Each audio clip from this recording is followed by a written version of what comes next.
everybody.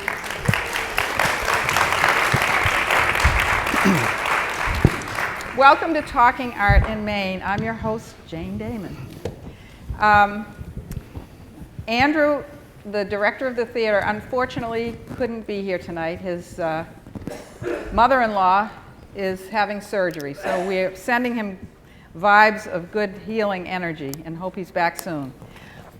If you want to see previous Talking Art in Maine episodes, or if you can't come in the future and you want to see one, go to YouTube and type in Talking Art in Maine and they will pop up.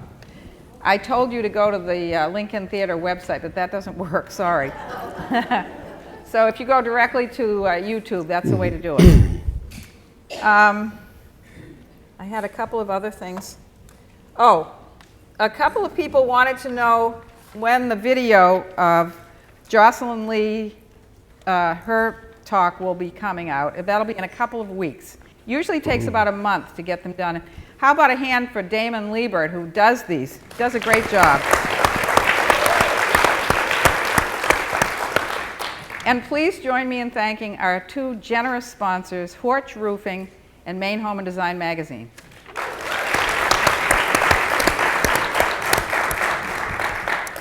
Well, tonight is my great pleasure to welcome two wonderful artists to the stage. On my near left is Henry Isaacs, whose work you've been looking at, wonderful artist. To my far left is Dan Kany, art historian, critic, author, musician, gadfly, artist, cook. You name cook. Is he a good cook? Absolutely. Oh, good. Yeah. And you have probably read one of his 500 articles that have been published in the Portland Press Herald and Maine Sunday Telegram. He's a very good writer and a very good historical writer. So welcome, both of you, to Talking Art in Maine. Thank you. We are here to celebrate this book that Dan has written about his good friend Henry. And we can start right out about talking about what you mean by notes. Can one of you, Dan, tell us what? All right. Yeah, the book is called Travel Notes, and they're paintings by Henry Isaacs. And what you're mostly seeing up behind us, of course, this is the exception, are notes. And what we have down here, and we'll do some passing around at some point so you guys get to actually handle these, are Henry doesn't work from photographs. He works from just from life, and he'll just take some paint and he'll start painting. Some of the notes that he'll sort of make on scene will be 10 strokes, and others will look more like a finished painting. But what he'll do is, for example, with the commission he just did, he went to Nepal, and over a couple of weeks he made 120 notes. It was mostly a month. A month. Okay. Not a couple of weeks. Well, you work so quickly. So. Yeah, and some of these are highly unfinished and others are very finished, and he works from these things. And so there's a complex story that'll come out over the next hour or whatever. Yeah, this is one of the notes. Yeah, this is one of the notes. And you can see, looking at this, the scale, it's small and it's very loose. But this is what Henry will do. He won't work from photographs. He'll work from these sketches, which are called notes. And we can go way into it. So we'll go way into it later, but I want to know first how you two met, and what does the relationship mean to each of you? Well, let me start this because, well, it's easy. Trust me, he drones on and on. I'm saving you. No, you want some? No, well, there are a bunch of artists, even in the room, actually, whose work that I'll know and I've written about and I like very much. And it's pretty interesting because you get to know something about artists and what they do and what their intentions are and what their aspirations are, because when they're really good at what they're doing, they make it very clear. And as an art critic, I write about the art. I don't write about the artists. I don't do interviews. And in fact, when I go see work in first, I don't want to read artist statements and press releases. I want to go see what the work says on its own, and then I'll incorporate more information. And you get to know people this way. and then you meet them afterwards. And Henry, I loved his work. I thought I put in writing, he was the best, or my favorite colorist in Maine, and I loved his paintings. And so by the time we got to, know each other, he knew that I liked his work, and it's a pretty easy way to build a relationship from there. I'm not every artist in Maine likes me. Okay, Henry, your story. Yeah, well, we did meet online, and Wait, stage, swipe left? yeah, Please. yeah, we met on a site online, and I'm just saying and following it right up. It happened to be the Press Herald's site online. No, but I wrote Dan and I said, hey, you actually know about, things, as my buddy Ashley Bryan would say, things. And here I discovered that here was somebody writing about my work who is a scholar. Yeah, and understood what you were doing. And here's somebody, not only what I am doing, but what everybody is doing. And what somebody who can write from a deep knowledge of art history, sociology, and a broad sense of a historical perspective. And I wanted to meet this guy. And so, through the confidentiality of the Portland Press Herald's site, they eventually let us have coffee at Arabica. And when was this? What year? I think it was the 1840s. Actually, it was the year after Quimper opened, so 1709. Yeah, it was a long time. It was shortly after Dan started writing for the Press Herald. So It's when 10 was years that? ago. 10 years ago. Yeah. Well, I literally hit 500 weeks in a row of publishing my column. Yay! So, thank you. So there are 52 weeks in a year. I mean, you can do the math, so it's not quite 10 years, but pretty close. yeah. Well, interesting story, and you've become fast friends ever since. Indeed. So what instigated the book? Who thought of the book? Well, Henry is a really interesting guy, and he's funny, which hopefully will come out tonight. Less so if I annoy him. But I mean, seriously, this is a guy who, for example, he was on his way to go meet Gabriel Garcia Marquez and Castro, and he didn't make it on time to go have drinks with them because the rented car he had in Cuba, set up all in Spanish in really different ways, and what he thought was the gas gauge was actually the heat sensor. So he didn't make the meeting. We've all done that, Henry. We've all. Okay, and this is for real. And also in Cuba, he's in a bus with a bunch of partying Americans and Jacques Derrida and his Caped philosophes. They're too snobby to party with the Americans, and then they ran over an entire flock of wild turkeys, and there was blood and gore everywhere. I'm serious. This has to do with his art, and this is what his experiences are doing. And so, what's he doing there? How does that happen? Times in East Germany, times a lot of the things that he's done. They're really interesting, complex things. So the answer is we're going to do a book. I want to talk about Henry's stuff, a bigger, broader book. When we sat down to talk about how he works, his stories, what makes what's so interesting in his background, it's so rich and complex that it's going to be a big book. Yeah. And his working techniques are so unusual and rich and focused on the practice of painting and thinking in terms of painting, interacting with people through painting, that we figured we would start with basically what would be one of the chapters of the ultimate book, start with that and move forward. Great. Good. Sorry, that was a roundabout answer. But that is a good answer. And you were happy about this. No, that was not the answer. I made all that up. Yeah, I mean, all those things are true. However, by the way, don't we always mistake the heat thing for the gas gauge? I do. Yeah. I've done that Okay. before All right. myself. I ran out of gas, I thought, and I Yeah. swore to the gas station guy Yeah. that I had gas in there. Why Yeah. did it stop? Okay, so let's not make such a big deal about that. All right. Okay. Hear that, Dan. But this is really a story of the fact that, it's no secret that I got pretty sick. I am pretty ill. I have a brain disease. Started a couple of years or more now. And Dan is a friend. And Dan came over to our apartment in Portland. And yes, we started talking about all of my crazy stories. And for some reason, I have lots. And he started recording them and typing them and recording them and typing them. And we hit on the notion, he asked me, so I kept referring to the backpacks and the little panels that I would carry around with me. And he said, well, how many do you have of these things? And I said, I don't know. I guess some thousands.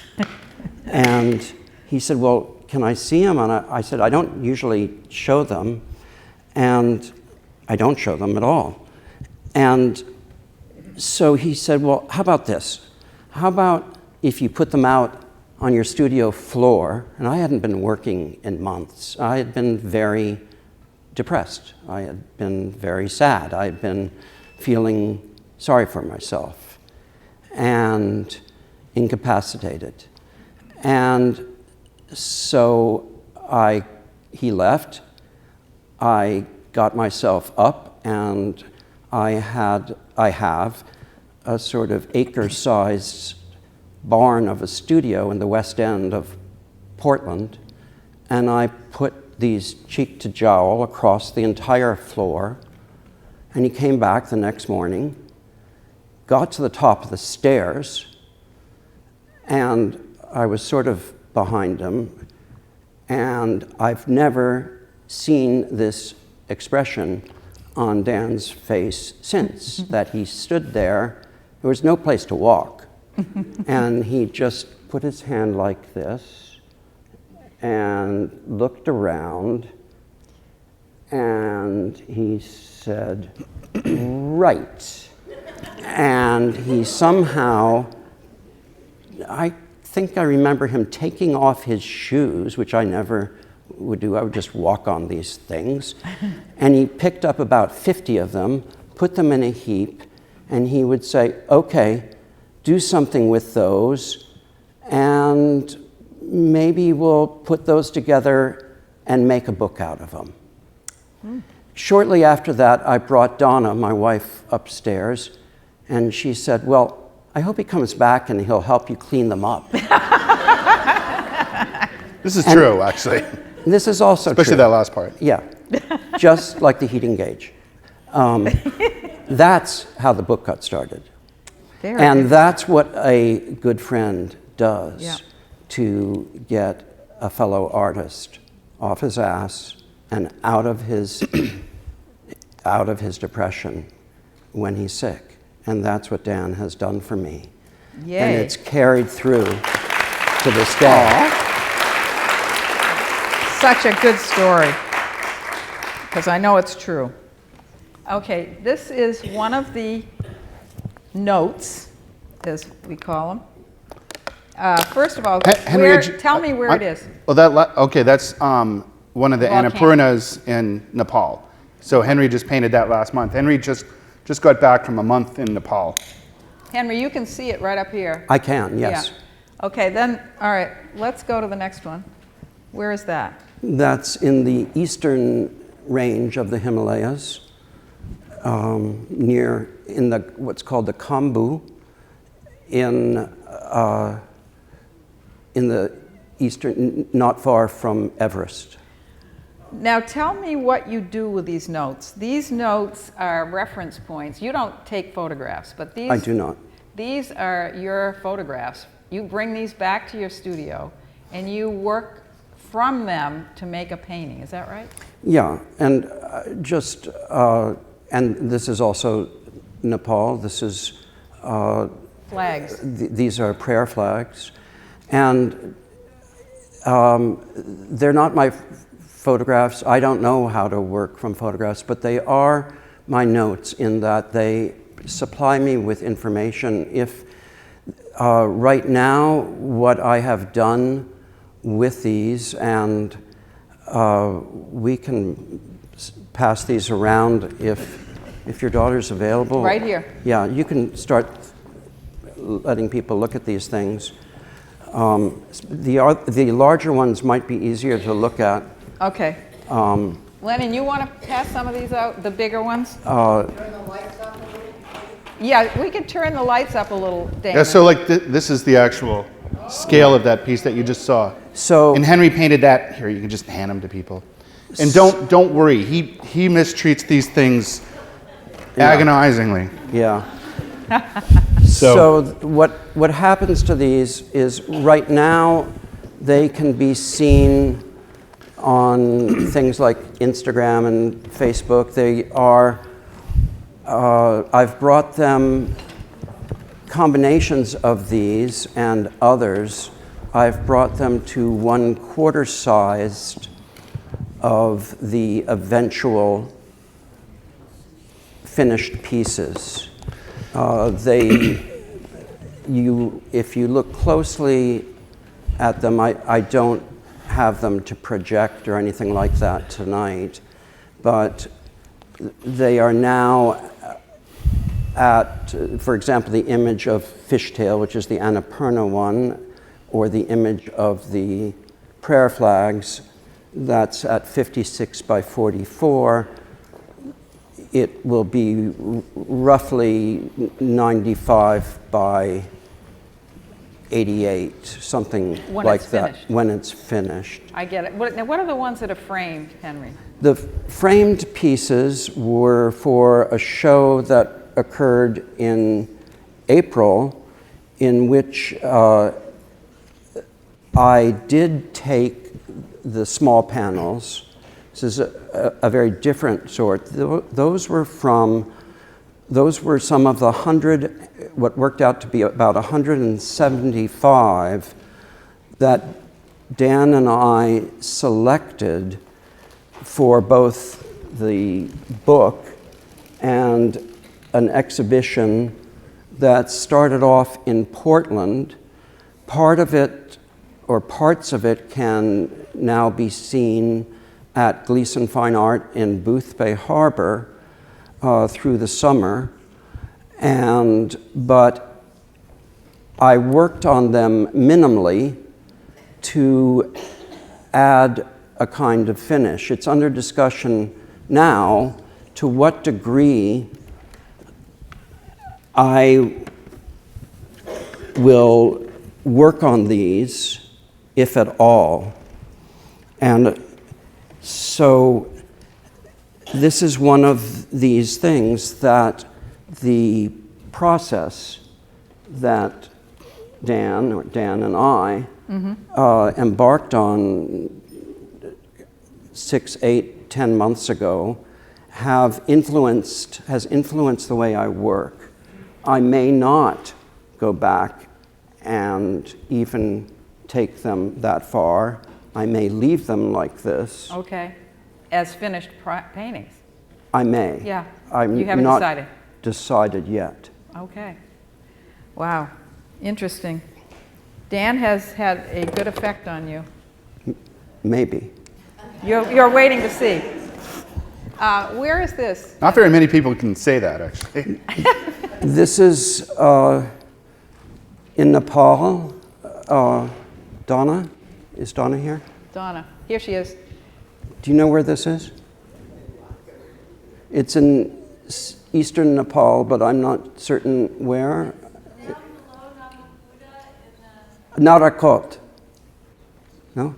I'm not certain. Well, it doesn't matter. I was wondering who the kids were who were painting there. Well, it's whenever I paint, I always bring materials with me, and I'm sorry I only brought my own work, but I usually have blank canvas and paint and brushes with me, and I hand them out.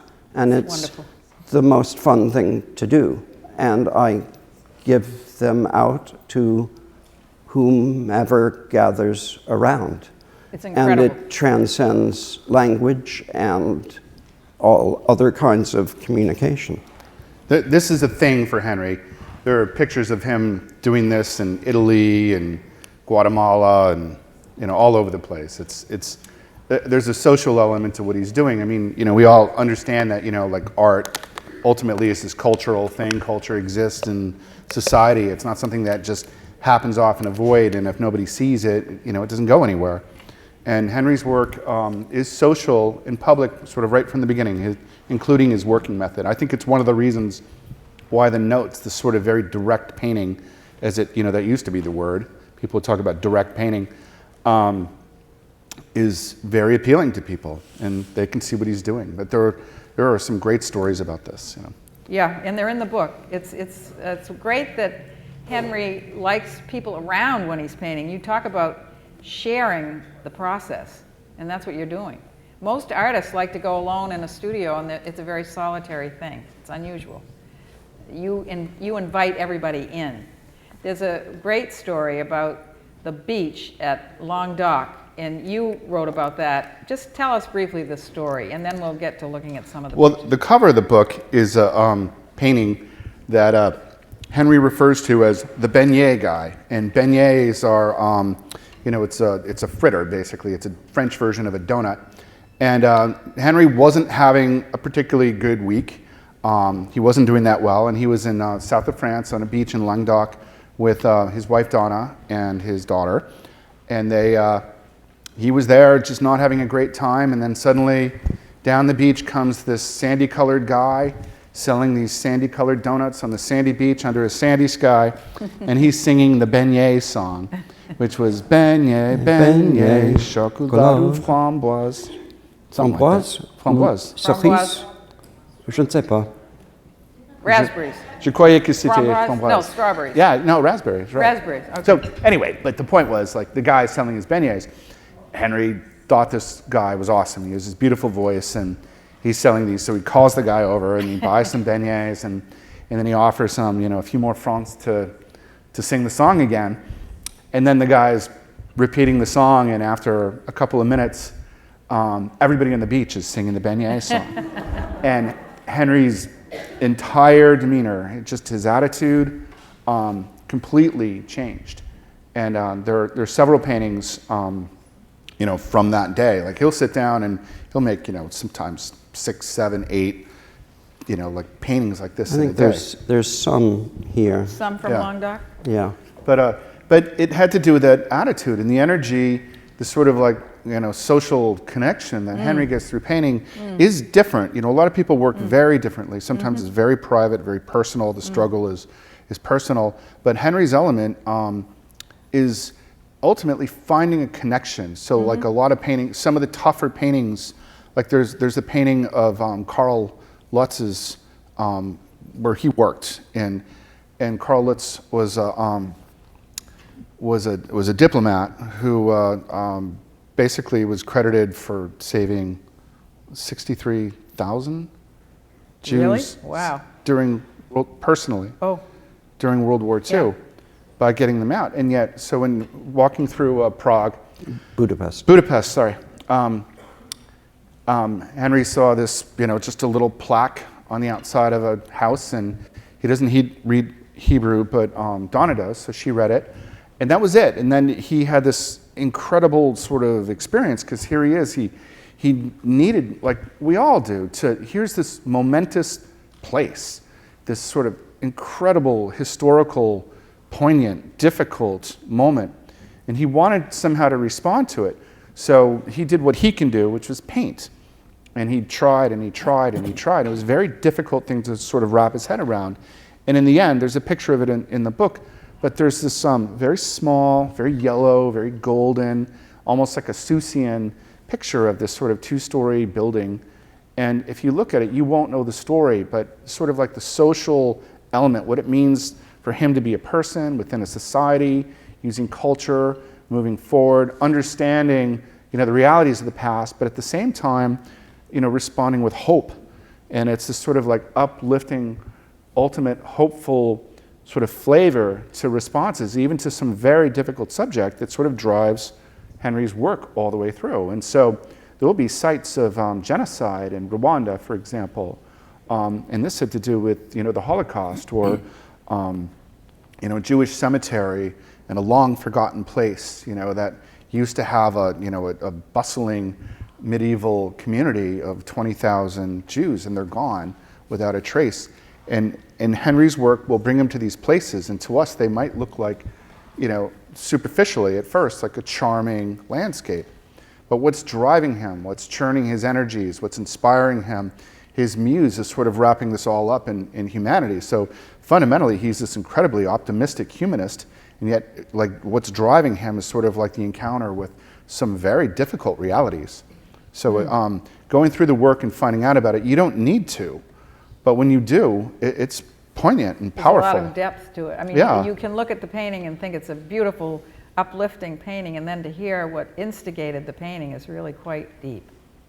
And I'm a formalist. I mean, like when I write about shows, I like to write about just what I see, not what I'm being told or not what I'm reading. But but after a while, you start to see this in people's work. There's a seriousness. Like there's a Tom Hall in your house. That one, if that's all you knew, not necessarily, but if you know Tom Hall's work in general, you find a lot of depth. And Henry's work has a kind of depth, but it doesn't rely on it. If you don't see it, it doesn't mean that you're missing something. And I think that's sort of a critical element. Yeah. You think that's fair? Ish? I think it's very fair, and I think that I have to know about where I am. I can't remember anymore what's in the book and what's been in a conversation, but it's like the story of the top of the town in Atitlan in Guatemala, where the fellow drives us to the top, and he tells me that the town, at this extraordinary view over the lake, that the town was divided in two, and the women on the top and the men on the bottom, and there was a massacre there. And I guess we had been the first people to ask after that history. And I did sit down and I drew the gorgeous view. But all the time that I'm painting, I'm conscious of it. And after that, he wouldn't let me go 5 yards without referring to me as Don Enrique. And he was honored and I was honored. But if we don't know these stories, if we don't ask, and if we don't remind each other of these stories, and if we don't tell our audiences about the stories, who's going to know? I'm seeing that we have a picture of eastern Nepal, again of the Khombu, and only a handful of years, I was sent there to draw, to paint images of the mountains. But in fact, and I knew nothing, I'm sorry to say, about Nepal. But only a handful of years ago was an earthquake that for most North Americans, I had no idea that tens upon tens of thousands of people were killed by this earthquake. And it looks like it happened yesterday. And I had no idea that there was a civil war that raged, that even more than that number were killed. And that this country and so many other powers raised not a finger to intervene.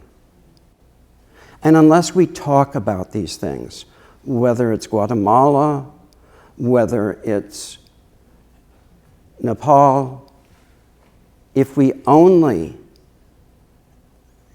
paint the pictures, then we're doing the landscape a disservice. The landscape is a witness. The painter is a witness, but we're only doing half our job. And it's important for us to share our stories. So would you think of the paintings, if you will, sort of they're traces? You know, it's evidence. It's a conversation starter. In a lot of ways, when you know, like, so if you look at something and it's appealing, you'll engage. And as you go deeper, there's a lot of depth to the work. But you know, the first thing, you know, sometimes, you know, people don't want to necessarily respond to work which is really shrill. They'll bounce off it. You know, we all know the truth. You go to a gallery and there's 50 works in there.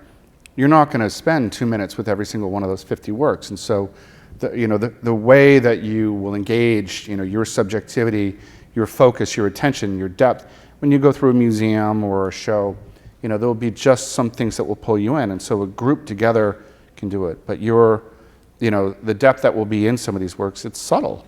Yeah. And that subtlety, but you know, so this is what's driving your subjectivity, I think.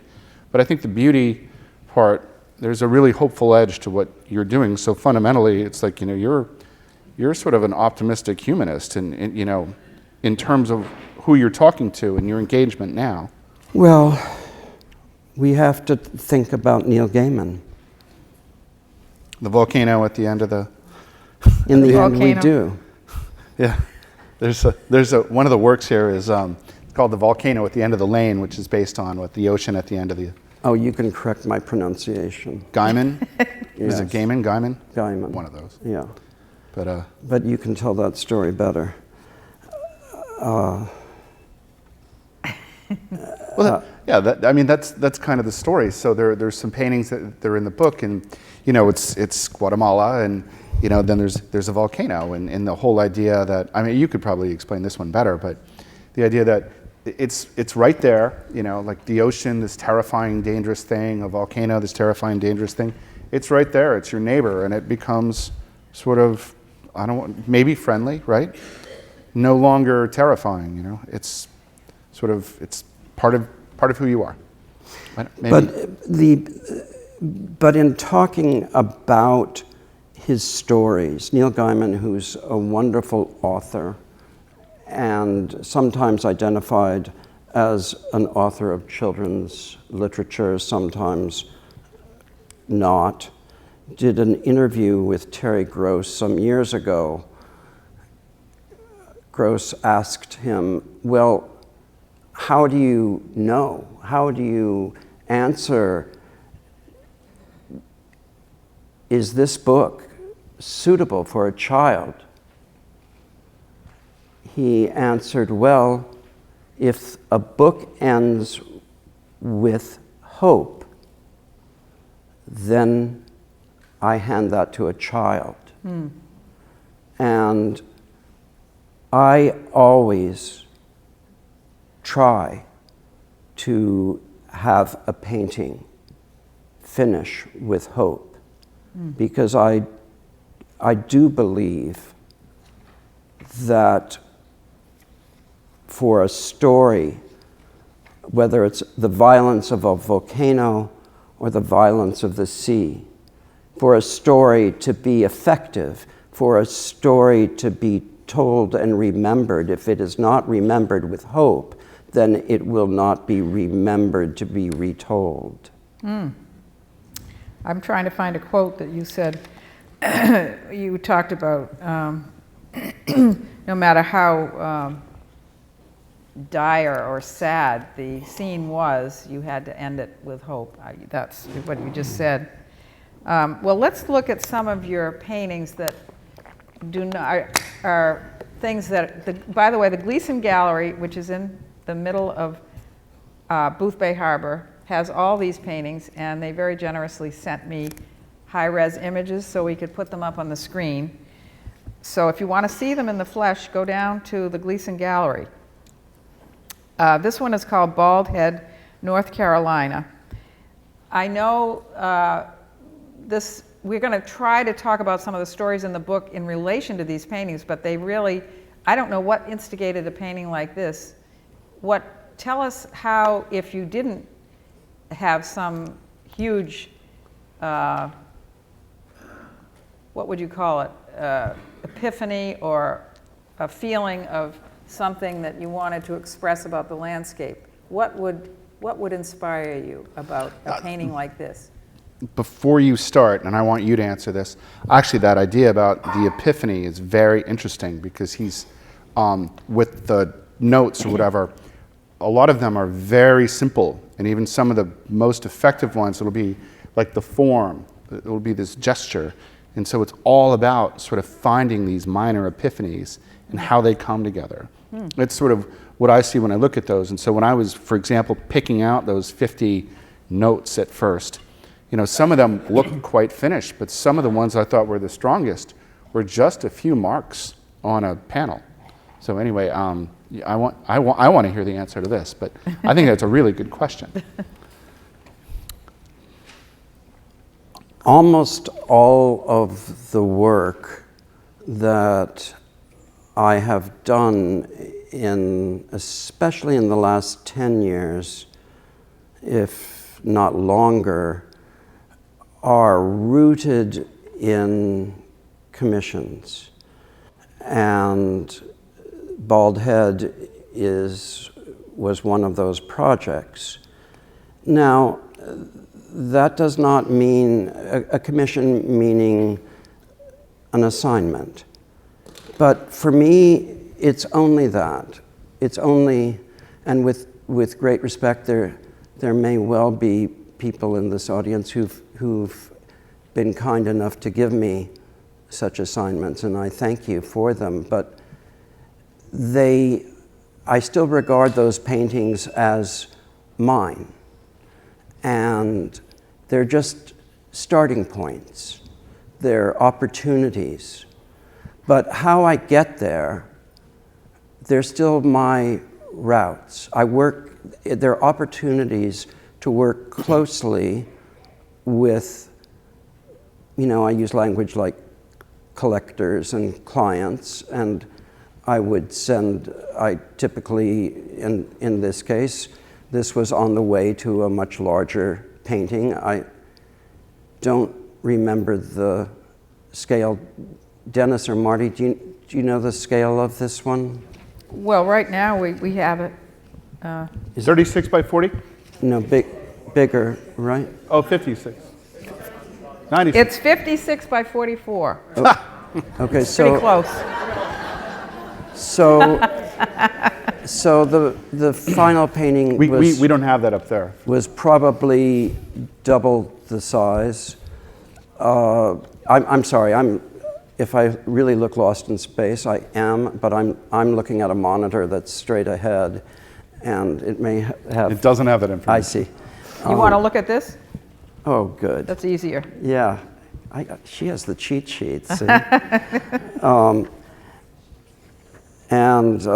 So this would have been something that I would have sent to the collector ahead of time, and this might have been a half-sized version. And so the process, the swing of the clouds, the placement of the balance of warms and cools, that is my doing. Yeah. This particular person was halfway across the country. In this case, I never met the person. They were very generous, and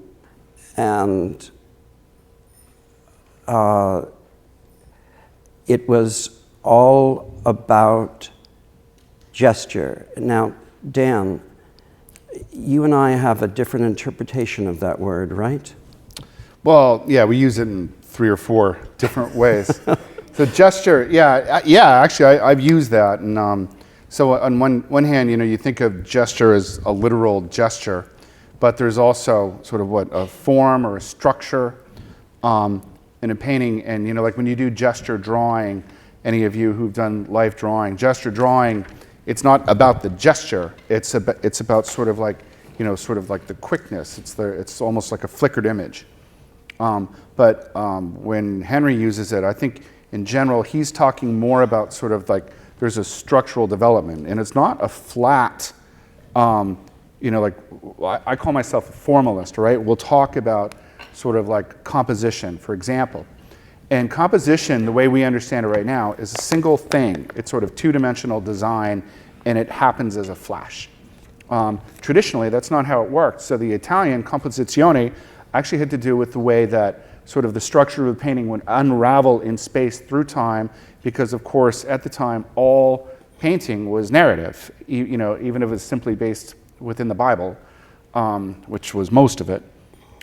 So there's a dynamic aspect, and then the way artists work, they work from the back, they have blank canvas and they work from the back forward, and it's a lot easier to unpack a painting where we sort of move from the forward back when we're trying to see the structure getting down to the basic elements. But Henry's take on those terms like structure or gesture,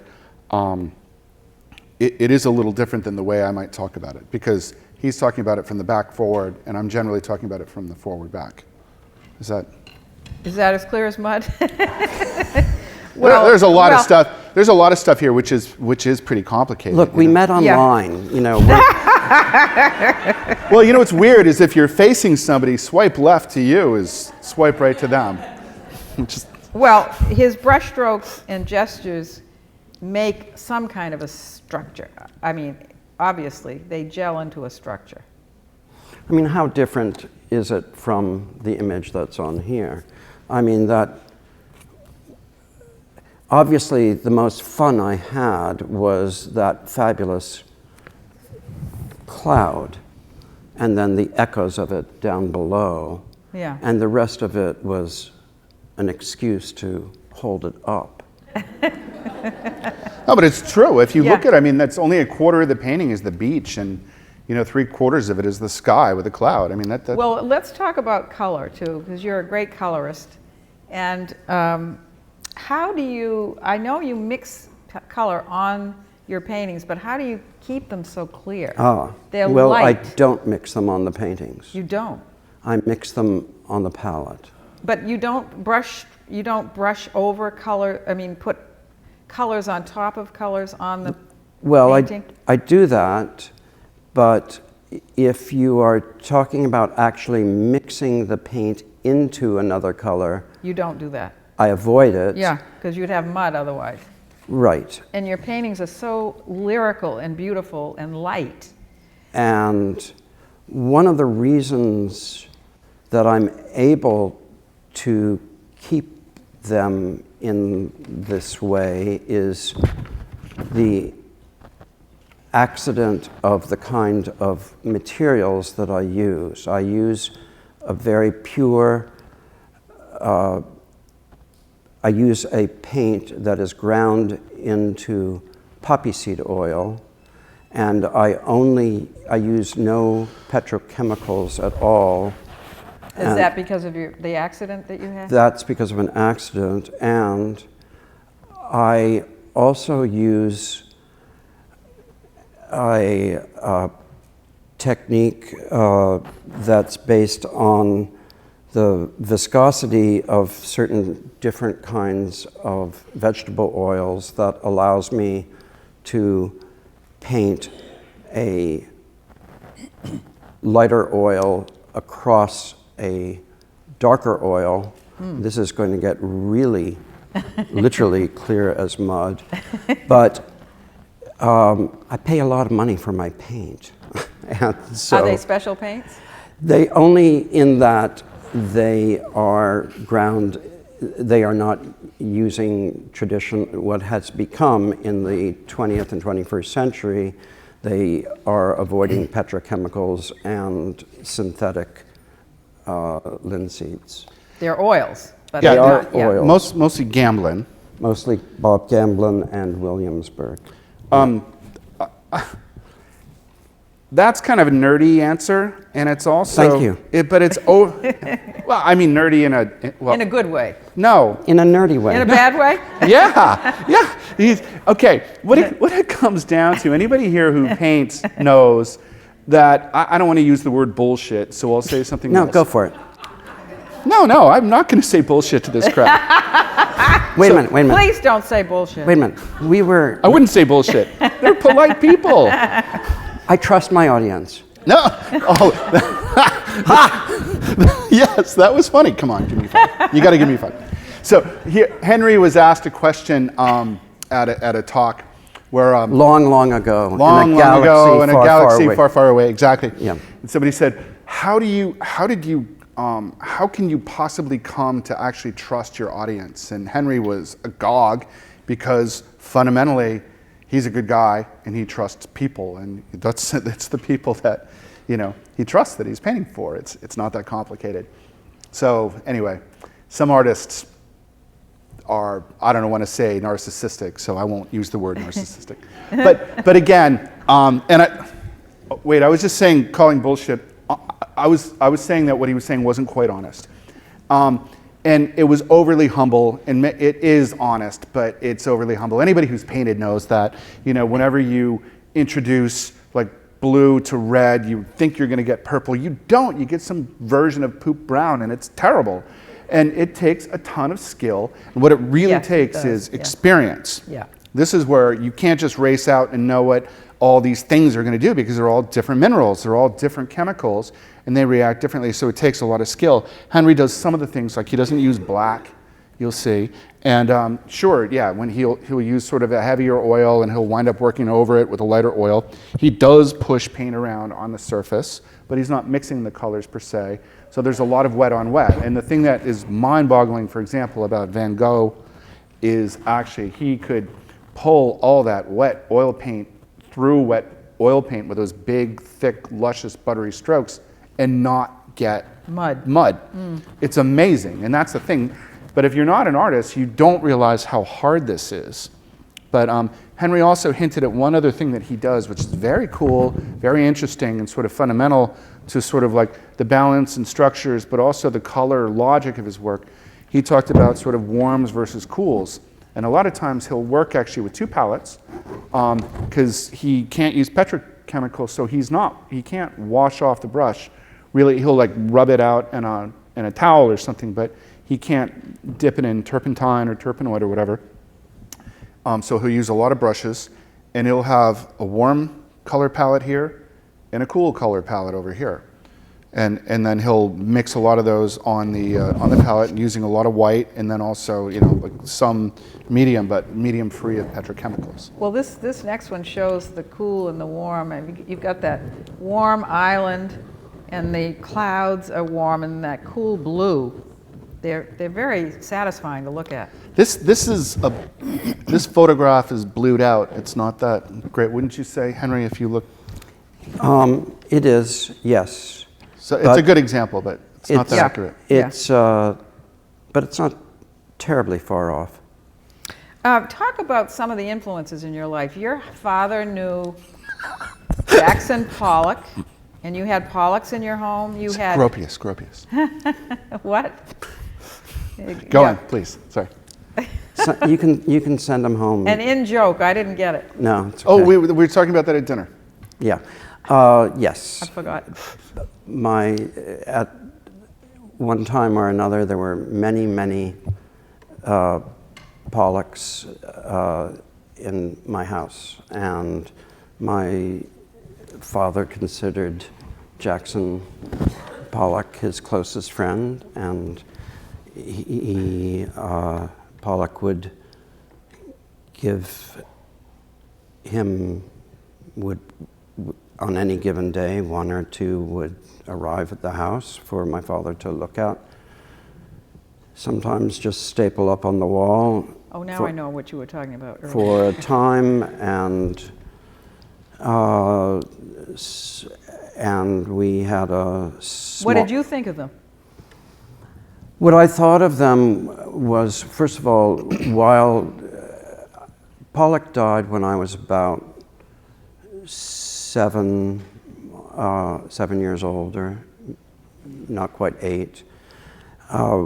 What I thought of them for an awfully long time was confused with what I thought of Pollock, which wasn't much. Right. In the book we quote you as saying, stinky, mean, and drunk. That is a very kind version of what I thought of him.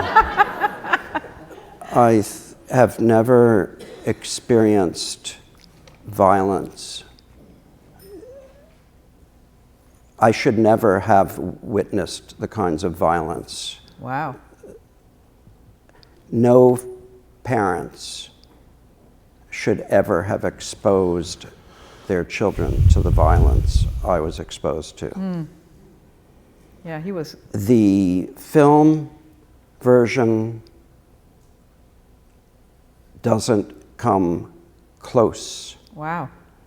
to how despicable, how racist, how disgusting a man Pollock was. Pollock was no artist. Pollock was not humane. Now, Pollock is also why I'm an artist. I can't figure it out. Can I make a couple of comments? Yeah, do you get paid enough? No, no. But okay, so within the book, there's a chapter called "The Pollock in the Hallway."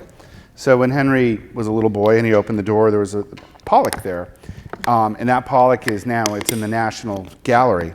But on one side is this sort of multiple figure, and you can see it as one human figure or multiple figures together. And on the other side are these sort of organic forms. And Henry apparently sort of struggled to understand that and deal with it, and then struggled Probably to sort can't of weed out. Yeah. You can't see it this far away, but if you get the book, you'll see it. Yeah, but it's a very well-known Pollock. If you get the book? When you get the book. When you get the book, I'm sorry. When you're lovingly perusing your copies at home, which Henry will sign for you. But you get the several copies. But like the Pollock in the fog at Harvard, that was in his house. Blue Poles was there at once, and Blue Poles is relevant because you'll see in a lot of these pieces these sort of lines, these trees, and these sort of there's a sort of way of sort of connecting these spaces, these sort of figures, and it's a way where it's sort of a strange sort of balance of conflict and synergy between these sort of elements across the surface. And so Henry's sort of structure of his surfaces, the kind of things that happen on it, Pollock is absolutely, you see Fauvism, you see whatever, Dahmen or Matisse or a lot of different painters, but Pollock is absolutely, huge. Okay, so right there in this one, you see these two. I can't reach it. Those two forms in the middle. The two boats, you mean? The two sails? Yeah, but let's talk about them as forms. And even off to the left, that those two little sails, the way that those create those spaces, and then that space sort of opens up, and he'll do a lot of, mediation. You see these very solid, clear forms, these clear outlines. He does all this stuff with sort of close value painting, and then next to it, sort of in the same, this is all water, there's higher value stuff, and then he'll open these forms, right here. He's dissolving the horizon line, which usually could be so strong. And this is why, these look simple and they're pretty. These are really hard to copy, and I've tried a couple of times, don't tell me. But I mean, it's all the subtlety up there in the sky is very difficult, and then trying to get that to connect across a horizon line with these forms and the space between these forms, that's sort of what he's up to. And in his work, that makes it it's unusual, it's rich, and it's complex, and yet it looks so simple and so easy to digest. Okay. Now, you talk about trees, and you say you have to be careful about trees because they can come up and grab you, and they're more scary than volcanoes. What do you mean? Fantasia. Fantasia. Fantasia. I'm not sure, what year was Fantasia? Does anybody know? Oh, Is that boy. 34? 39? 39? Anybody know? Oh, 40, okay. In the 40s? 38 or 39 we have over here. Any other answers? Well, it was one of the first films that I saw. And I'm not sure what the context Of the trees? of that quote was. What about Wizard of It's Oz? in the book, Yeah. Wizard of Oz. Was Those I? creepy trees, too. Yeah. Was I- Trees are, what? 1940? Okay. Yeah. So I may. Somebody had it. It may have been in regards to Pollock. It sounds like Pollock himself. Yeah. And yeah, That's, yeah. not bad. Yeah. But it does remind me actually of the work that, if we're going to link that, you followed Pollock with that quote. The only work of Pollock that I respected is linked to that, which is work that my wife and I, Dawn and I, found quite by accident at the Hood when he came in the early 30s to Dartmouth to copy, literally copy, and try to learn from, during a very brief, sober few months when Jose Clemente Orozco was doing his mural at the Baker Library. And it's unfortunately a show and catalog that is rarely seen. If any of you get a chance to even look at the catalog, it's Pollock's, I think, very rare, solid work. But it is a work that, as a matter of fact, I'm so glad you brought that up, Jane, because it's using, you see the beginnings of these forms, these natural forms that we find in Fantasia. We've all seen it, right, Fantasia? And how they, what is it, the word, anthropomorphic? Anthropomorphic. Yeah, Making- anthropomorphic. Yeah. And how they, in both Orozco's work, if people are familiar with it, he was one of the Mexican muralists, and come out and turn into other things. And I find myself, I'm just realizing it, how I'm using it even in my Nepal work. I'm thinking about Pollock. You know, so much, all of us as artists, as painters, and I wish we had some of your work to talk about in this regard. Thinking we talked a lot about your trees today, how you bend them and shadow them and so on, how they can reach out and grab us. you. Yeah.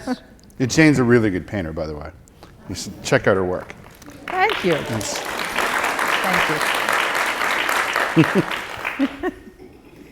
Okay, we are running out of a little time, but I don't want to miss any chance to learn more. But you say sometimes you paint with your hands. Sure. The gooey paint feels good. You like to get in there with your hands and move it around. I run out of brushes. Quite literally. I wrote a piece about him called Bushels of Brushes that actually tells the story of his butanone MEK encounter, which is kind of a funny article. Not funny, though, the encounter. No, the encounter is tragic. Yeah. Well, But tell us about it. I'm still here. He tried to save somebody's life. Okay. Yeah, Now you make him sound like the hero.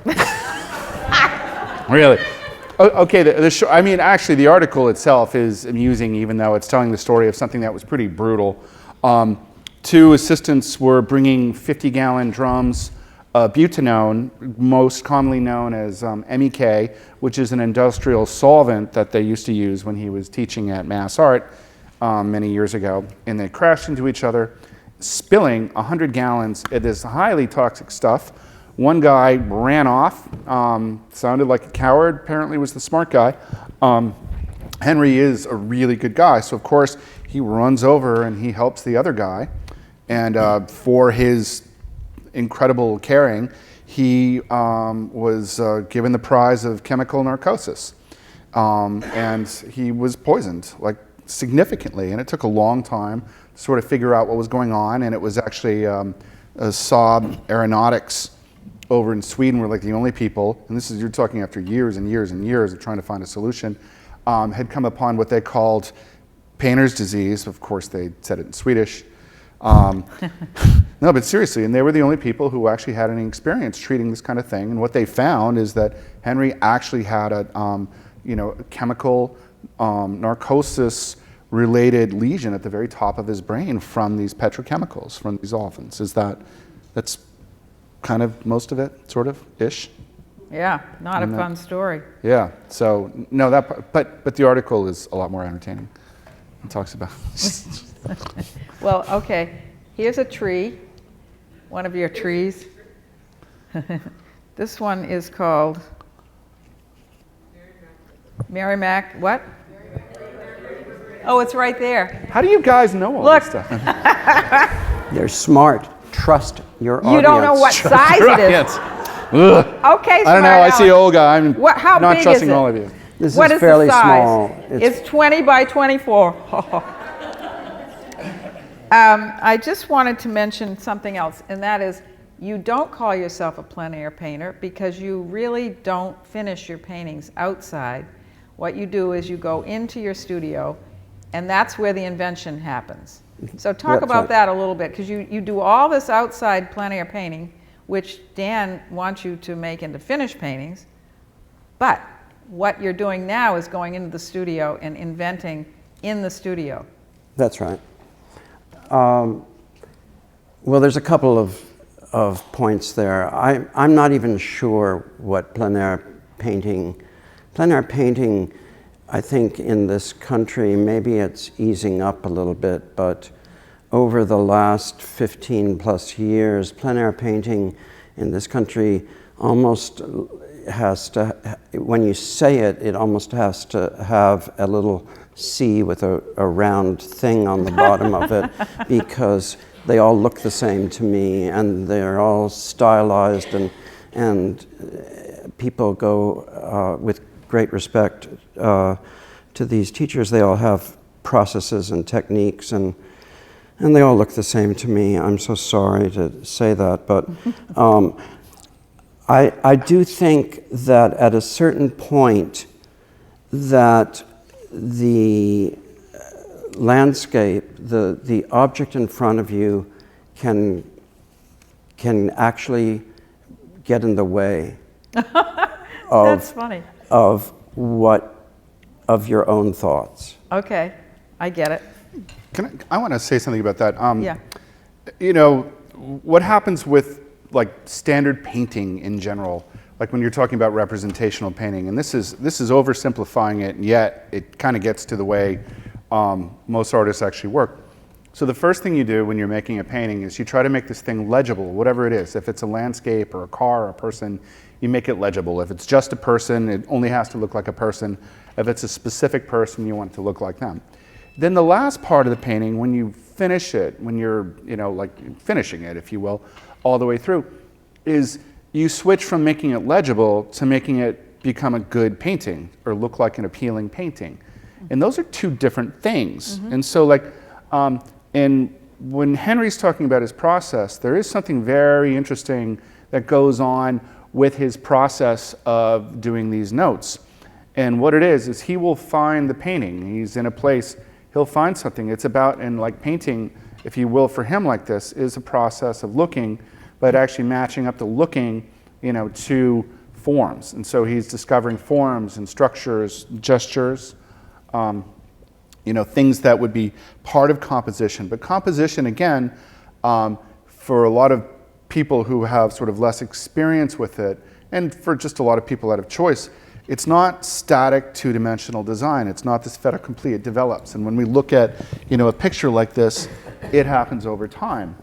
and then there are things that you're relating. So you can tell that that's a tree, but at the same time, that tree is doing something spatial, and it has a sort of spatial role in the image, but it's also doing a lot of painterly heavy lifting. And this is actually more apparent in Henry's notes than some of the larger paintings. Henry can really paint, and the way he pushes paint around on the surface and the marks are gorgeous.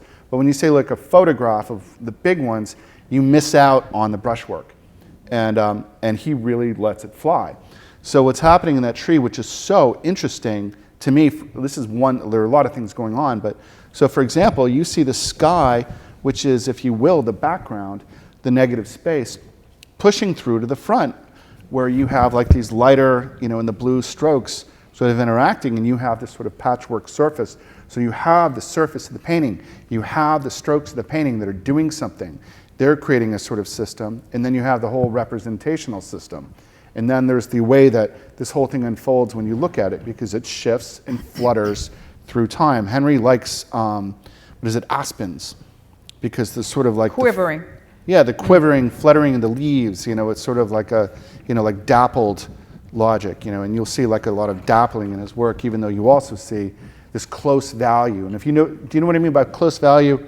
It'll be like, if there'll be a sky and he'll have, yellow and green and blue and, neutrals. But if you took a picture of that with a black and white camera, you wouldn't necessarily get distinctions between the colors at all, because the values are very similar. Now, are the values, are you doing that purposefully, or is that something intuitively that you're doing, the values?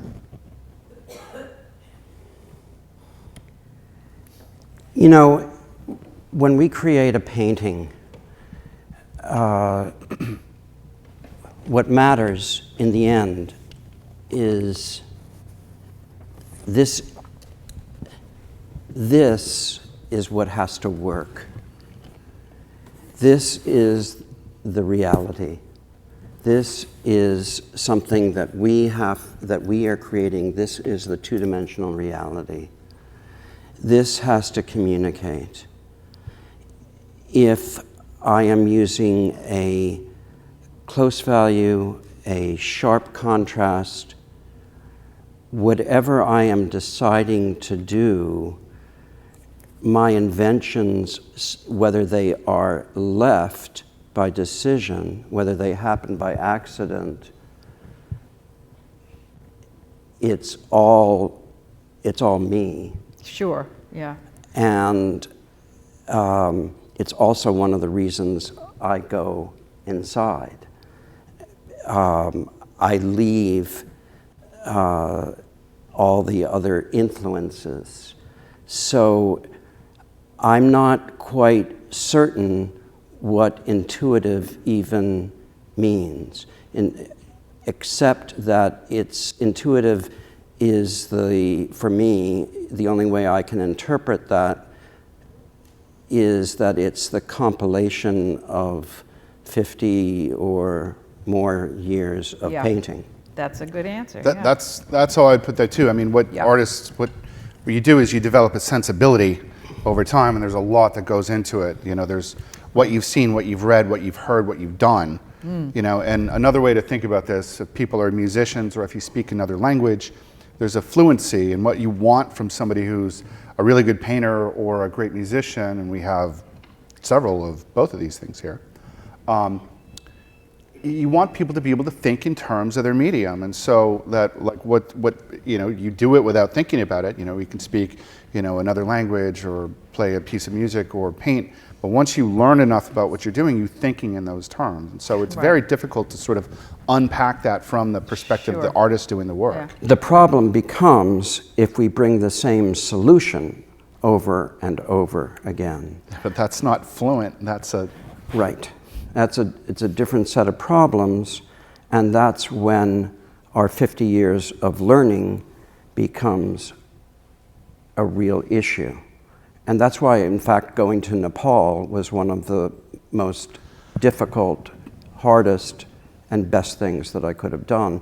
That's why this book was one of the best things that could have happened to me. It was taking material that I had stacked up because I'm a pack rat, done nothing with, and reconsidered. Yeah, that's fair. I mean, that's a really good point, because Yeah. you get your bag of tricks, and one of the problems when you're talking about these sort of plein air paintings that to you look all the same is bit because boring, people are yeah. using the same bag of tricks. They're finding the same solution. Style in some hands can be a way to do something sort of fluidly and naturally with a lot of possibilities, because you get good at it, and when you're good at it, you can do anything with it. Yeah. But another thing it will do is it will save you from having to make any hard decisions, depending on how you wield it. It's like if you make chicken every night, well, maybe you're great and you can make anything out of chicken, or you don't really have to do much because it's chicken and you always make it the same way. Yeah. Yeah, it's important to stay fresh and keep trying new things, and it's not always easy to do that. This is another one that looks to me like it has a lot of heavy, thick brush strokes, and yet it has a very light feeling. I want to get to the next one too, because this is the one that reminds me of Pollock's. I want to point something out about that. Okay. There's sort of a we're talking about gesture and flow or whatever, but like you have a horizon line going along. You have sort of some beautifully structured clouds that do some visual movement, but there's a feeling of somebody being right-handed, sort of swooping down to the right there, and that gives it there's a zoom and a swoop to this. And then there's some staccato moments, like up there in that area, whatever, you can see where it's staccato. But there are actually 4 or 5 different things going on that have to do with sort of rhythms and motion and energy. Energy, yeah. Exactly. Yeah. And that sort of one flow Sloping down down is there. gives- Yeah. But that one's quick. Yeah. Then other parts will slow you down, like up in those clouds, those edges are loose, and your eye slows over those forms, as opposed to sort of like, the zap staccato, the chick chick chick of the bottom rhythms. This is the one that reminds me of the Picasso, the spaces between the trees. Like your woods. Like here. Like the Pollock. Like your. Did I say Pollock? I said You said Picasso. I meant No, no, Pollock. but- I meant Pollock. But I know why you said Picasso, because that's when Pollock was trying to look like Picasso with that drawing. No, it is. It is. I mean, no, that's, it is true. He made that figure that looks like a Picasso figure. I just didn't realize it till just now, but it's true. No, it's good. I was just saying that to be nice. No, it's true. It is true, actually. That Pollock. Sometimes you're nice. Pollock was trying to draw, that way using his drip technique, which you can do really well with an extruder. You ever try drawing with like automobile enamel? Use a ceramic extruder to draw. It's really cool. Just saying. Just saying. Okay, we've got a couple more before I'm going to open the floor to questions. So be thinking of what you want to Actually, ask. could you go back to that last one for a moment? Sure. I got this magic button here. So I want to point out how those trees are, they could hardly be more immaterial as trees. They're sort of dissolving. There are these sort of energy forms. Yeah, But that way, they're playing this role of figures. The lack of sort of material heft actually gives them an energy heft that gives them sort of the feel of something more dynamic. And obviously the spaces between them are very different. And you recognize this as that exact same scene that we just saw before, with the gesture going down, and it's right near here. But so the spaces between those are very different. The relationship between those figures, those trees, is very different. It's a very interesting painting. Okay, this one. Now this looks very almost like a flat foreground, but you have depth at the same time, This is a giant painting, right? The one that This was in is your a very living room? big painting. 48 by 48. Oh, it felt even bigger. I did this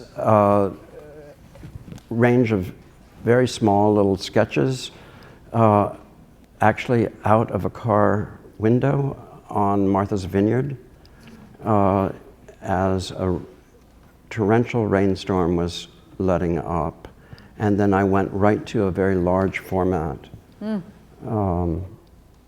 And it was great fun to do. And it was one of those extraordinary showers that wash across those islands, and the sun can just pour through the pouring rain, and the colors remain heightened. Yeah, the colors when it rains are beautiful. What about the yellow and the orange flecks up in the blue clouds? Yeah, I love that. It looks like birds, but I don't think you meant them as birds, did you? Well, No, not that you would admit to. It just has a, He'll admit to anything. Shameless man. if we pay him enough. oh, she's on to me. She paid you. You know, there are these devices. This might come to the point that, oh, do I have to talk about the Bloomsbury School now? Right before we are going to take some questions? You know, when there is an interesting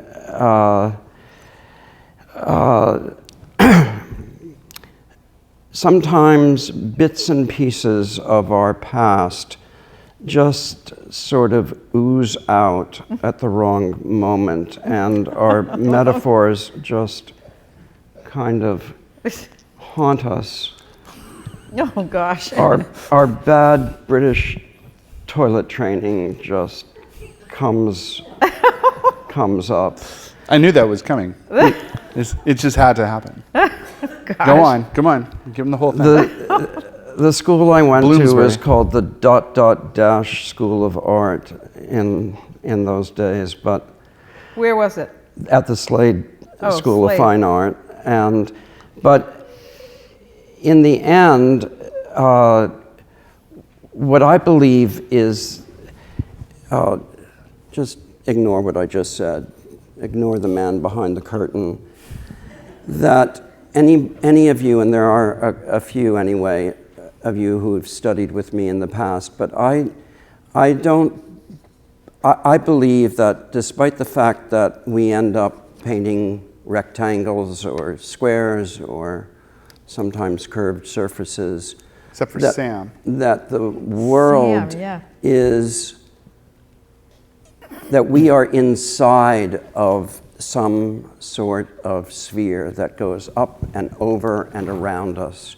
And the job of depiction, the job of conveying an image, is to place ourselves and the viewer to whom we're communicating within that. The dashes of color, of warm color, are to unite the top and the bottom, so that the feeling is to bring that sky right up and over our heads, so that, like a canopy, like we're inside of the sky. Oh, interesting. I've never heard it described that way before. And so that's how I feel about that. The sky is not separated from us, that we are enclosed within. It's to try to give a feeling of being dwarfed by a much larger physical world. And that's what one of the assignments that I'm giving myself in doing the work that I am about Nepal, which, if you want to talk about bringing on humility in terms of scale, there's no place better to go. Mm. Wow.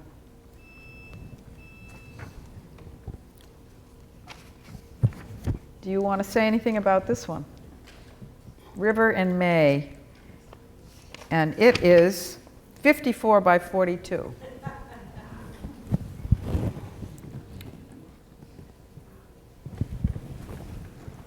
Do I want to say, it looks, right now,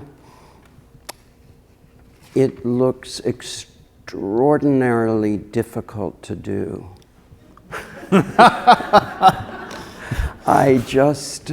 I'm also reminded, you know, this fellow Ashley Bryan, who I always mention, you know, we used to paint so much together, and marvel at our own work, and we would say, how did I ever do that? And I can't imagine having the patience to do all the things that Dan credits me for. How did I achieve that cleanliness? I rather like it. I love it. Well, it's ironic, since one of the ways that it gets that sort of seemingly clean appearance is by painting over and over it. I mean, there's a lot of paint. You can see, you know, especially like, you know, up in the trees and around, there are a lot of layers of paint sitting on top of each other. There's a lot of carving out of forms by the negative space, and that, you know, that will give some of the sharp forms up there their edges. You know, you see like those sort of like really sharp forms in that sort of central tree, and yet those are really the result. If you look at it, those are sort of light blue, cerulean blue dots, you know, put over other things moving up. Right. And so, you know, and that one little system does something, you know, and there's a lot of color going on there, and there's a lot of clear color, but A lot of movement. a lot of movement in that, and there's that Pollock interaction of those figures. You have the figures on the right and the figures on the left, and even on the left you have the figure on the left and the figure on the right, and how they interact and the spaces they create between them. There are all these, you know, like tense, almost electric synapses. Okay, good. I've got to move on because we're pretty late. This is another beautiful one with some Pollock influence. Stafford, December, 30 by 34. Is that New Hampshire? That's Vermont. It's the next village north of us, and it was done on the coldest day that has ever happened on the planet. Your hands felt it. My whole body did, and the very nice Ned Coffin and Bill Coffin, who now is Reverend William Coffin, came and brought me wonderful hot chocolate and saved my life. Oh, that's a nice story. I'm going to show one more, and then we're going to open the floor. It's interesting how many warm colors you got going on in there. I guess I'm not surprised. And I like that circular structure is pretty interesting too. I love that, yeah. Yeah. It's just wonderful. A lot of motion in your work. Well, and that roundness is interesting because he was talking about sort of like the sphere. You can think about it literally, but you can also think about it from, to use a nerd term, you know, phenomenological thing, you know, whether it's the shape of your eye, the shape of your head, the shape of your sort of sense of a body that you're experiencing from as you encounter the world. And we live in a world which is, you know, a globe which is enveloped in atmosphere. I mean, this all sort of makes sense. Well, a lot of man-made stuff is square, and a lot of organic stuff is round. Would you say that? I wouldn't say that, You but I would wouldn't? agree with you. Thank you. He's nice. He is a diplomat, isn't he? Yeah. Okay. Not so much. You know, it's amazing. I don't always remember doing a painting. You don't remember this one? No, but if Dennis gave you this and says I did it. Dennis did this. Dennis made this painting. You know, I did ask him once, are you sure I did this? And he said yes. And so I believe him. View from Islesford. Yeah.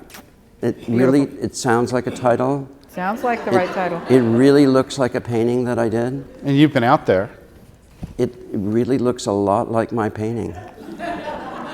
And No, a lot of I don't times agree. a That sky, that doesn't look like your, A lot that of blue times sky. you do put that dark color up above and down below, which now that I've heard you say that you would like to feel that you're surrounded by. Yeah, I think like it looks better than my painting. Yeah, I don't think that's real. Yeah. Yeah, usually he'll sign by taking the nub of the brush and going into the wet paint. That's not your signature. I think somebody should buy it quick Quick.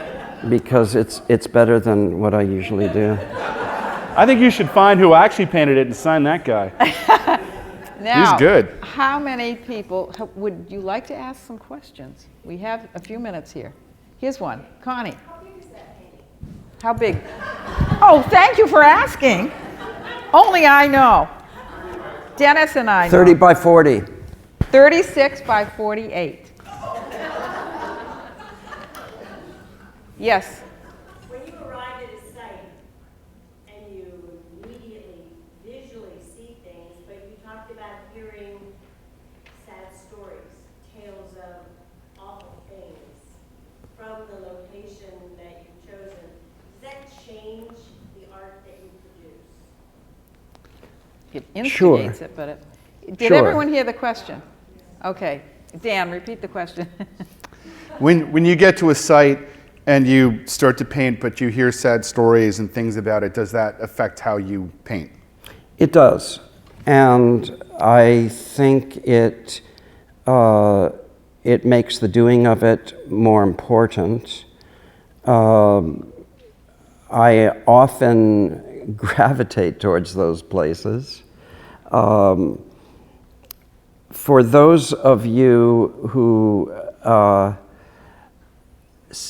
it isn't necessarily that they're sad, it could be just that something has occurred there. Or, for example, for those of you who have bought the book this evening from Sherman's or Maine Coast Books, at least the first bunch of copies, you got a little going home present of a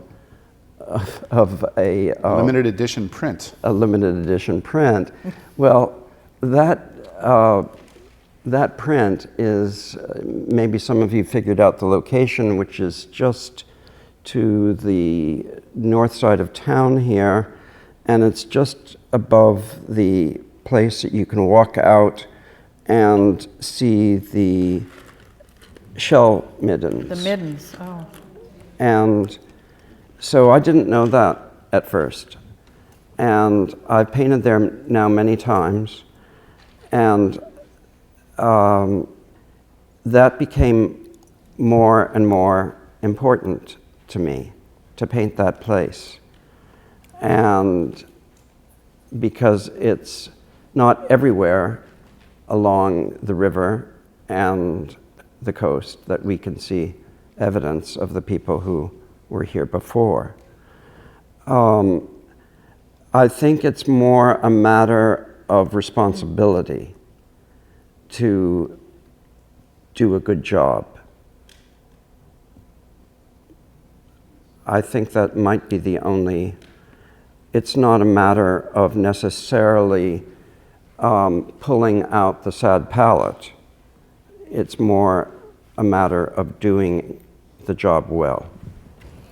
What about the question of time? Like, you know, when we look at something, so many scenes we'll see as a glimpse, as a fait accompli, as opposed to like when you're taking the time to sort of wrap your head around the sense of place, because a lot of your works have a sense of place. Some will have like, this has sort of a sort of memory-oriented sense. I mean, that's a lot of boats out there.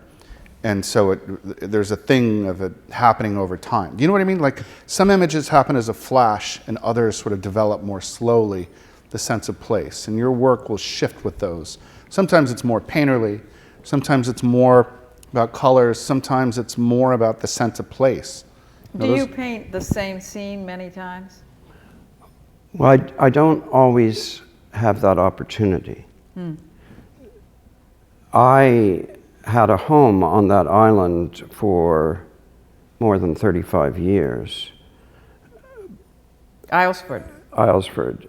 Oh. But that's not what you're speaking of. No, but those are... But are you talking about like the difference between painting the Jewish cemetery in Languedoc? Yeah. Or are you talking, like, when I painted the Karl Lutz consulate, I was in a huge hurry because I finally made this decision that, okay, the only thing I can do is just to paint it. You were in a hurry, but you went back day after day until you got it. Right. There was a sense of importance that you had to get it and get it right. Yes. Which is very different than just like, well, today I want to go down to, you know, like Dumbarton Oaks and paint. Right. And those are, you know, and there can be a different feel in the works. You'll accomplish different things. They all have a real sense of humanity to them, but like sometimes there's a different feel about sort of a sense of place as opposed to an image. I agree. Other questions? Yes. When you go to a new place, new part of the world, do you take your palette with you and adjust it to the light and the place? And do you find some places almost very very difficult to capture or to take your palette? The question is, when you go to a new place, do you take your palette with you, or do you adjust it to the place that you are visiting, the light and whatnot? I hope that I always try to see any place, whether it's a mile down the road or 10,000 miles away. If it's new to me, I hope that I always try to see it freshly. When I used to teach drawing, I always would say to myself and my students is to paint that eye of a model as if you've never seen the structure of an eye before. Bring no prejudices with you. Bring no solutions with you. And I try to do that for myself. Am I successful? I don't know. So far, I am very pleased with the work that I've done in Nepal. Did it have to take 20,000 miles to do that? Maybe it did. Did it have to take Dan getting me off of my couch and into clothes and up to my studio? Maybe it did. Sometimes it does. Can I say something about that? It's a good answer, but it's a very diplomatic answer.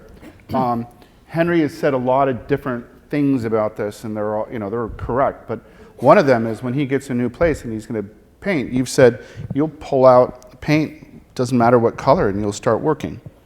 And he does that, and you see a ton of these notes that they're just done in whatever, some orange or some brown or some like burnt umber, or, well, not burnt umber, you don't really use that, but he uses a ton of different colors, and he mixes them on palette. And so one of the things, you think you're seeing a very coherent, very repeated, regular palette of colors. He uses a huge range of reds and whites and yellows, pinks, blues, greens, cadmium and sap and all kinds of a lot of pigments and a lot of colors are going on. So there's a lot less of sort of a predictable palette. Some of us will work where we'll put certain pigments. I do this. You'll put certain pigments in a place because you know what they are, so you know where to reach them. When you're going for them. And Henry works. He's very fluent with the colors, and so he'll work a little bit differently, I think. So I'm not sure. But that's drawing. Okay. That's drawing. When we go out drawing to the Eastern Prom or something, I'll just grab what's on the shelf and one brush. I don't care. If I'm just going to draw, I don't draw with pencil and on paper. Drawing to me is anything, but I like drawing with paint. But when I go to, I use the same words to mean a lot of different things. Yeah, so when I go to paint, to really construct, then the question that this young person asked, I try to do it as if I've never been there before and really put it together as a response to a new experience. Right, but that mostly happens in the studio. That's true. As opposed to like going on site and sort of like True. responding it to there. I mean, it's a pretty interesting question about Yes. sort of like how do you ultimately Well then said. find the qualities of light Well said. that you wind up, because you're really good at it. Now, what's interesting, I want to point something out too, which is that there's a big difference between seeing, reflected light and projected light. This is the whole thing where you think you know what the three primaries are, but when you're on a stage, it's the whole cyan, yellow, magenta thing. Those are the primaries. So with light, when you add all the colors together, you get white. With pigments, when you add all the colors together, you get black. And so when we're looking at some of these things as they're projected this way, essentially as on a computer screen, they really will look different. And so the question of light, like that looks like it's all about light, and yet when you're there, you're looking at the material surface, which is very brushy, you'll be able to see that as color. And so the relationship between light and color, particularly in Henry's paintings, is very complex. And he's not setting out to make it complex, but he is doing a lot of work to make this thing both act like a painting. You're looking at a painting, and especially with the smaller works where the strokes play such a big role, which I love because I love painting.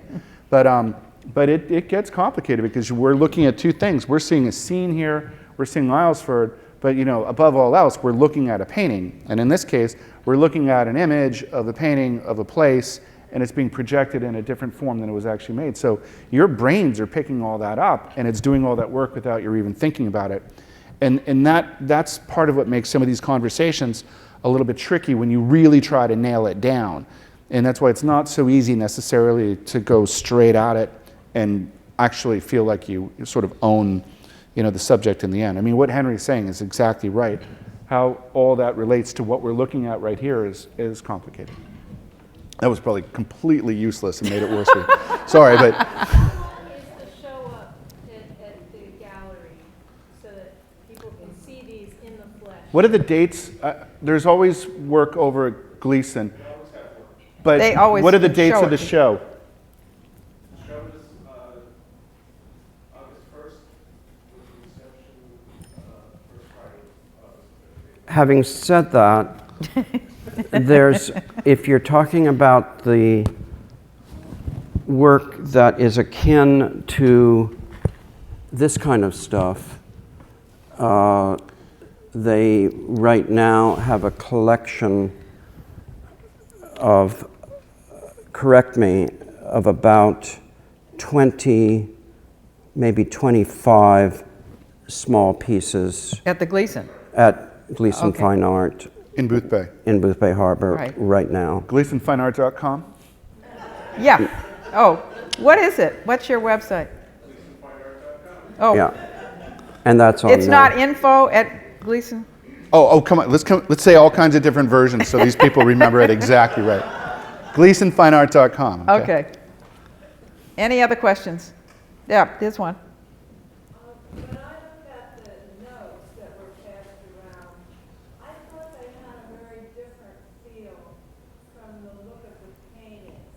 And I wondered if obviously you make the notes for your own use. And I wondered when you're working from one of these notes, are you working as much from your memory of what the note reminds you of seeing as from the sketches? Yeah, really. We need to do you want me- repeat that, yeah. Okay. What she's saying is there's a difference in the feel between the notes and the finished paintings, and she's asking sort of what the role of these pieces in terms of memory as Henry's working from one of these. Now the thing is, so for example, he might be working from dozens of these at one moment, to get the painting, or he might put one up and have a few around, or he might have 50 laying out on the floor from a single trip, like he just did 120 paintings in Nepal, to come up ultimately with one, even though they're all kinds of different scenes. So, but it's a good point. It's like, how do these work? How do they translate? Aide memoir, I think, is Yeah. like the nerd term. Not, What was the you last? would say that. I would. What was it? Aide memoir, like a reminder. Ah, Are these things supposed to sort of like dredge up your memory, or are you working to make a painting from sort of the amalgam of all these little partial paintings? Yeah, that's a good question. I wonder myself. Yeah, How you do get an A. You get an A. How do you go from the note to the painting? Can you describe it, or is that too difficult? Or should you just buy the book because we can't give it all away, right? Yes. That's what it's about. Well, what he said was right. He gets an A too. Yeah. But I find myself putting as many up in my studio as possible when I'm working on a project, so that I did a project in Cape Elizabeth for a family, and I think I remember having 10, 15, and it was disarmingly simple. It was a cove with a rock, pulpit rock, in the center of it. There's lots of pulpit rocks, and everybody will say, I know this place because there must be a dozen pulpit rocks in coves around Maine. But anyway, it was tough. I'm so glad that the folks liked it, but I did that from all different angles, and I've never been so dependent on my notes as I was for that project. Yet for Nepal, even though I've put up perhaps even more of my notes, because it was so exotic in my experience, they're around me and they're quite lively, I find myself being able to enter the picture more fluidly, but it is very much about memory.